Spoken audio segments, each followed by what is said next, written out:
hvor du tænkte, der oplevede du noget, der var helt anderledes af, hvad alle andre de oplevede. Der skal du lede. Det her det er lidt mærkeligt, ikke? Nogle gange skal der lidt forvirring til. Jeg vil prøve på, om jeg kan hoppe ind i din oplevelsesverden, og mens jeg er der, hvis du stiller dig oven på punkten og papiret.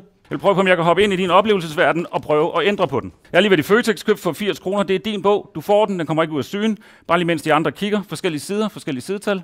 Jeg bladrer ned gennem bogen, og du siger stop lige præcis, hvor du vil. Stop. Perfekt. Jeg vil prøve på at give dig et så lille kig som muligt, Jonas. Men det vil gå op for dig, jeg har valgt en bog, hvor der er et godt stykke ind til sidetal og det sidste ord. Du skal ikke sige, hvad du ser. Du skal bare løfte lidt op, så kan du se det sidste ord og sidetal? Ja. Husk begge dele? Ja. Du har lige haft en oplevelse. Er vi enige? Jeg vil prøve på, om jeg kan hoppe ind i din oplevelse. Jeg tæller. Du tæller ikke med. Ubevidst ved godt, hvad jeg vil tælle, og det kommer her. 4 bogstaver. Det sidste bogstav. Et G. Første bogstav. S. Du tænker på ordet seng. Ja. Du havde oplevelsen af, at du så ordet seng. På hvilken side havde du den oplevelse?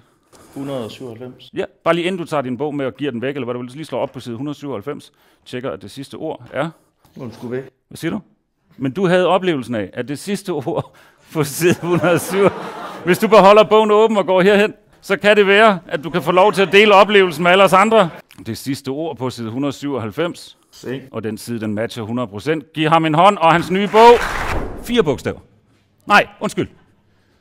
5 bogstaver. Ja, det er skide godt, skide godt. Så kommer man mange gange til at skøjte hen over ordet ind i hovedet. Så kommer du til at give mig det sidste bogstav. Et K. Ja. Ja? Ja, det er mærkeligt, ikke? Nu kommer de lidt tilfældigt. Der kommer et R. Du skal ikke sige noget. Der kommer et R. Et K. Jeg ved ikke lige, hvor R'et er. Der er et U. Der er et S. Du tænker på ordet slurk? Ja. Du havde oplevelsen af, at du så ordet slurk. På hvilken side havde du den oplevelse? 167. Det er meget sjovt. Hvis du bare lige går derhen, og så slår op på side 167. Hvad er der? Den er der ikke. Nej. Hvis du stiller dig herhen med bogen åben, så kan det være, at du kan få lov til at dele oplevelsen med alle os andre.